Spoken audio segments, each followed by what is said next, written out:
Why have Donald Trump's efforts to end the war in Ukraine stalled?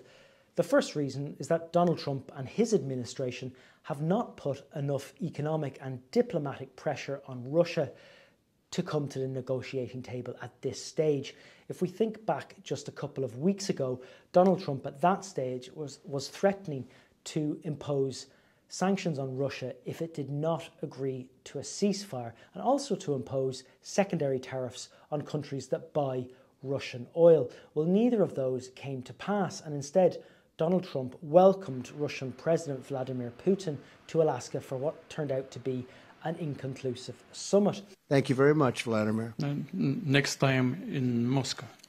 The second reason why Mr. Trump's efforts have stalled revolve around Russia's opposition to security guarantees for Ukraine.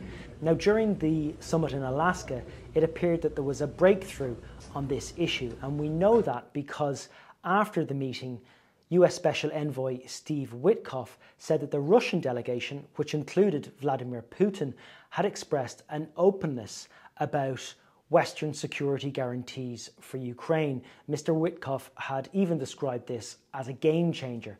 Well, it turned out not to be a game changer at all, because by Wednesday, Russia's Foreign Minister Sergei Lavrov was saying that Russia needed to be involved in any discussions around security guarantees for Ukraine. And he quickly followed that up by saying that Russia needed to have a veto on any Western security guarantees for Ukraine, which would essentially render them useless.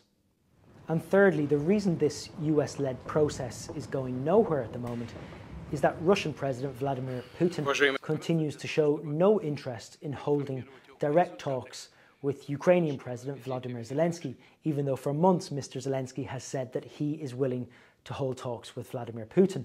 So a combination both of a lack of US economic pressure on Russia and Vladimir Putin's continued hardline demands means that this process is stuck. And until either of those factors change, it's hard to see this war ending anytime soon.